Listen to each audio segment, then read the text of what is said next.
What's up, everybody? You guys are awfully quiet tonight. My name is Jerry. I'm a grateful believer in Jesus. I celebrate recovery from drugs, alcohol, and porn. I struggle with, at times, making the best of each day. What's up?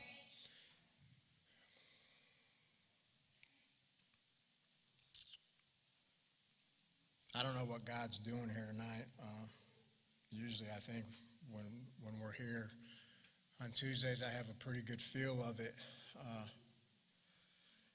I'm going to touch on something that Adam touched on before I get into this lesson. He touched on it seemed like there was an awkward silence. And I think that the awkwardness comes from being in a world today that is so loud. The Bible tells us, God tells us to be still and know that I am God. And I believe when he's saying to be still there, he's also telling us to be quiet. To be still, to be quiet. We hear all the time your quiet place, your prayer room, your quiet place, your prayer room. How many of us actually have that? I can sit here and tell you that I get up, I do my best to get up in the mornings early. Do I do it every day? No, I don't. But even my quiet time is still distracted by my dogs. And when we're here and you got the music going and there was a silence and it seemed a little bit off, I felt it. But that's because I'm guilty of always hearing noise. There's always a distraction. No matter where you go, no matter what you're doing, somebody's talking, there's noise going somewhere. And I've tried to get to a point here lately where I'll be driving in my car during the day and my phone will automatically kick the music on and I'm just like, shut up. Like I need 5 minutes of complete silence. So where I'm going with this, I'm not sure, other than I would strongly encourage myself and every one of us to find an area of our life where silence is not awkward, where it becomes a time of complete surrenderance and a true heart check and one-on-one with God. With that being said, tonight's lesson is give. Principle 8. Yield myself to God to be used to bring this good news to others, both by my example and by my words. Matthew 5:10 says, happy are those who are persecuted because they do what God requires. Step 12. Having had a spiritual experience as a result of these steps, we try to carry this message to others and to practice these principles in all of our affairs.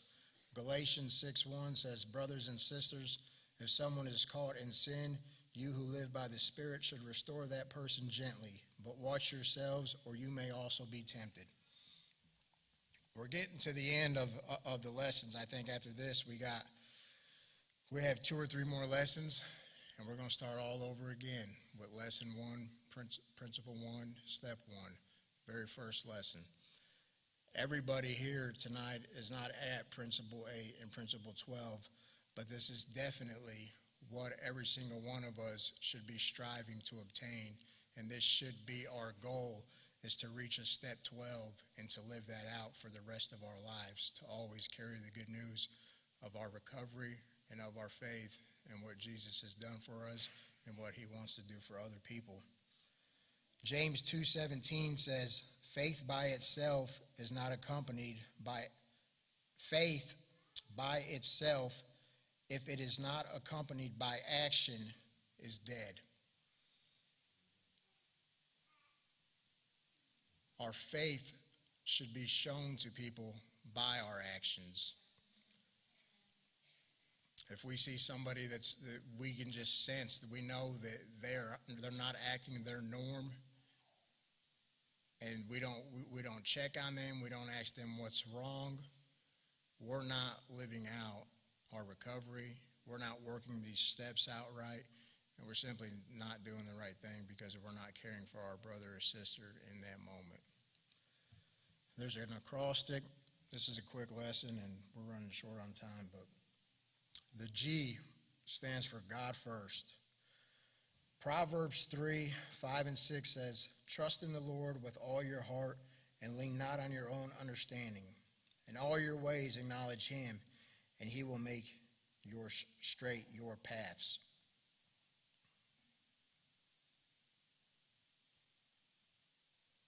God first, what does that mean? What does that mean? It might be something different to every single one of us. I know an example of somebody who truly is living their life God first is somebody's life is not controlled and dictated by their emotions and by their feelings. If you guys was here last week when I shared my testimony, I shared how I just quit my job spur of the moment because I was upset that I had not gotten my raise yet. So since you haven't given me my raise yet, I'm just going to quit, and now I'm going to make no money because that makes all the sense in the world, right? But I can also tell you that that situation happened because at that point, I obviously was not putting God first in my life as I should have been. Because if I was, I never in 100 million years would have done that. Married, husband, wife, kids, you don't just quit your job. The I stands for I becomes we. None of the 12 steps begin with the letter I. However, the word we appears in the 12 steps 14 times. Recovery is not about isolation.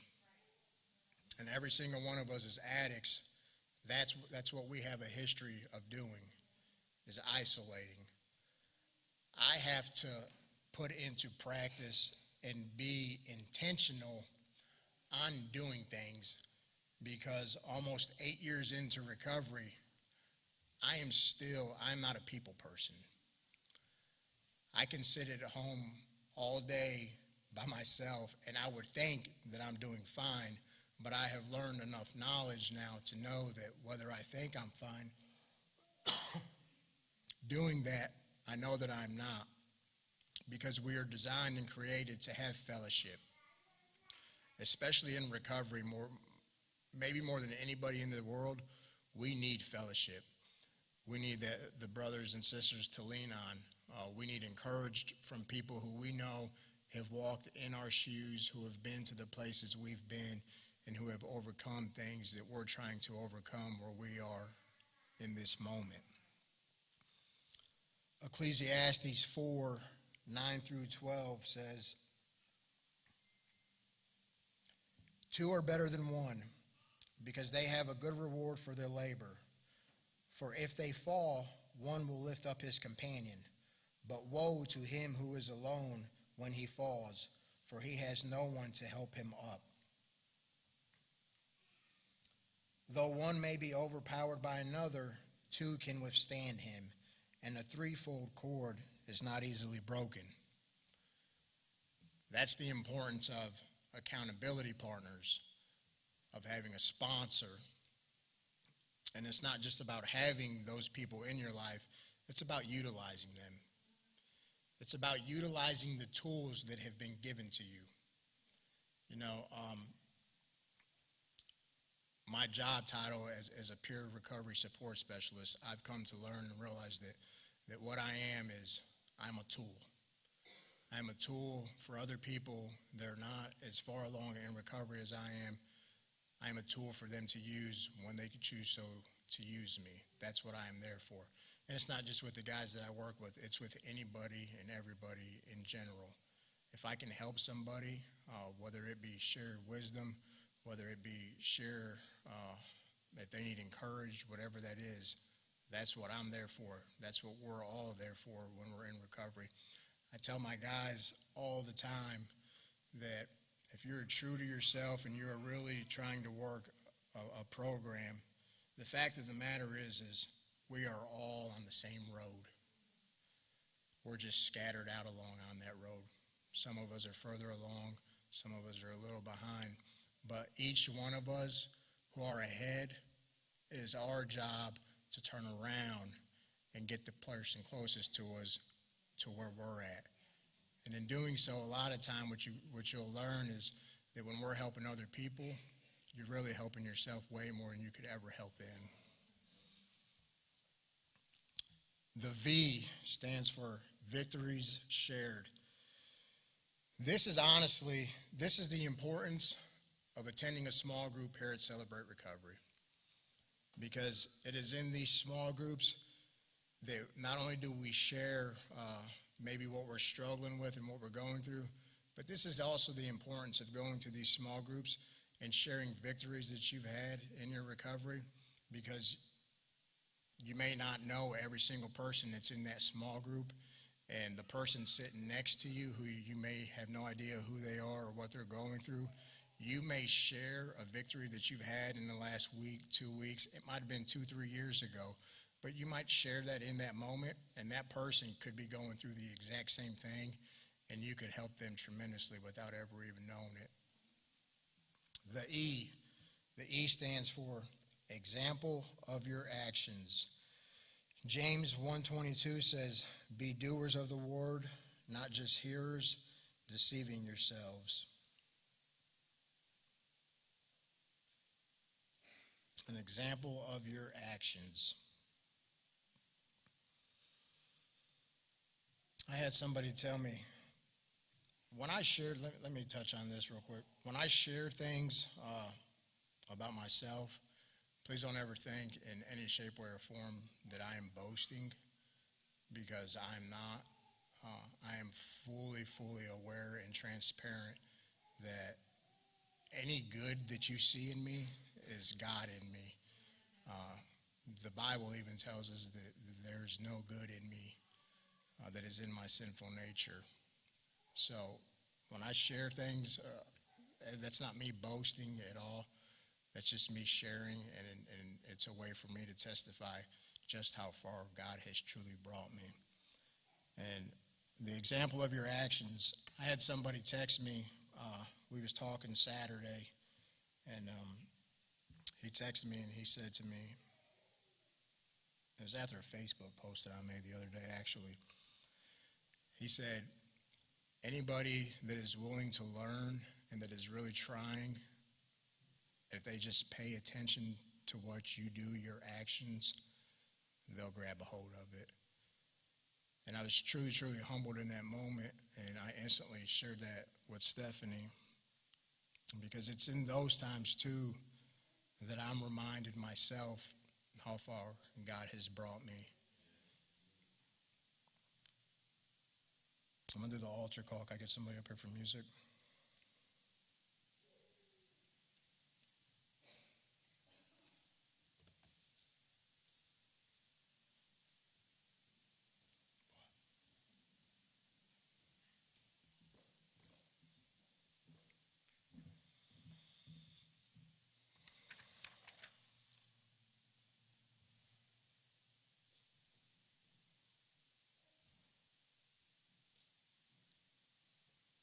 There's that awkward silence again, huh?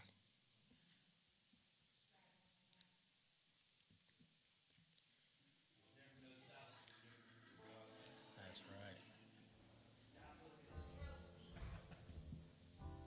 This lesson is titled Give. And I went through it real quick, and I know that.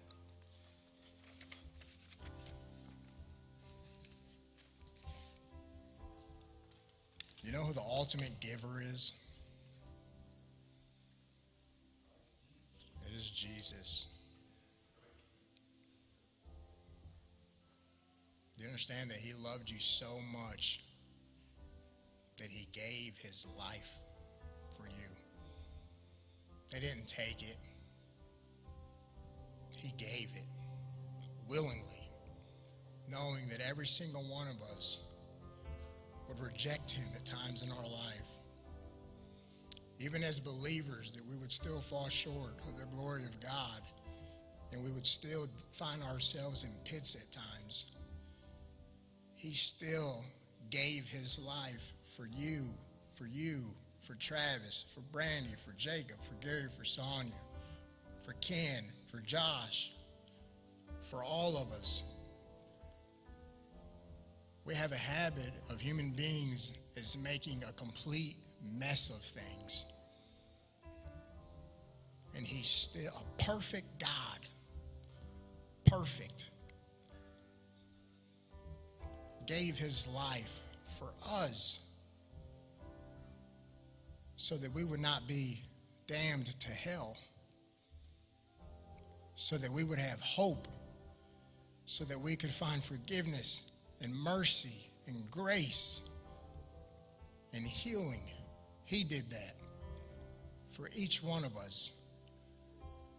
I don't know that we're ever going to reach a point in our life where we fully grasp that and fully comprehend that, because I think if we were able to, we would be so much better than what we are.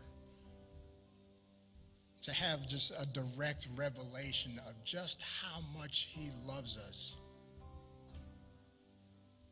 I love y'all.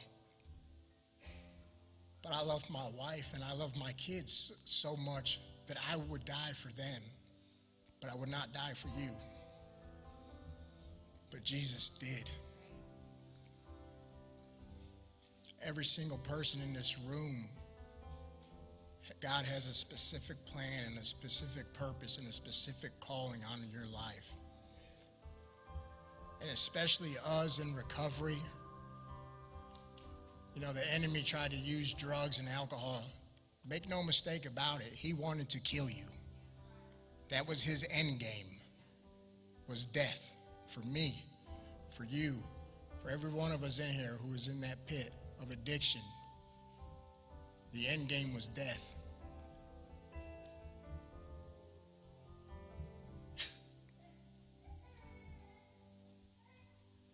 And it is because he died for us that we're here. And we're able to share our overcoming through him and with him. And I pray that if you don't have a one-on-one relationship with him tonight, I pray that you come to know him. I pray that you come to know the man that walked this earth, that looked the devil in the eyes and was tempted, but without sin.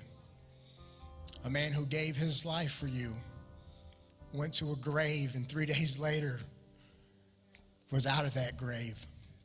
I pray that you come to know him.